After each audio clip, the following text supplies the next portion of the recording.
دل کس لیے بنائے گئے ہیں؟ دل اس لیے بنایا گیا ہے تاکہ وہ اللہ سے محبت کرے۔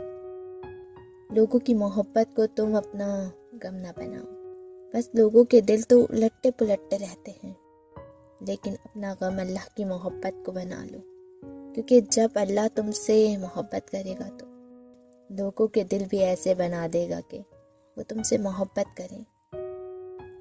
اور اللہ تم پر غم اس لیے نہیں پہنچاتا کہ تم کمزور ہو جاؤ، ہمت ہار جاؤ، ٹوٹ پھوٹ جاؤ، بلکہ وہ تو تمہیں مضبوط بنانا چاہتا ہے۔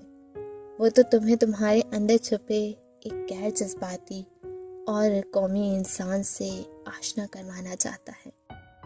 وہ تمہیں حد سے زیادہ احساسیات سے نکال کر بندہ مومن، سخت جان بندہ مومن بنانا چاہتا ہے، جو ہر چھوٹے چھوٹے زخم اور ہر چھوٹے چھوٹے جھگڑے پر ایسے نہ گرے کہ اٹھنے کی قوت نہ رہے، بلکہ ایسا بنائے گا کہ اگر گر بھی جائے تو اٹھتا رہے، ہر طرح کے حالات میں مسلسل اس کی راہ پر چلتا رہے۔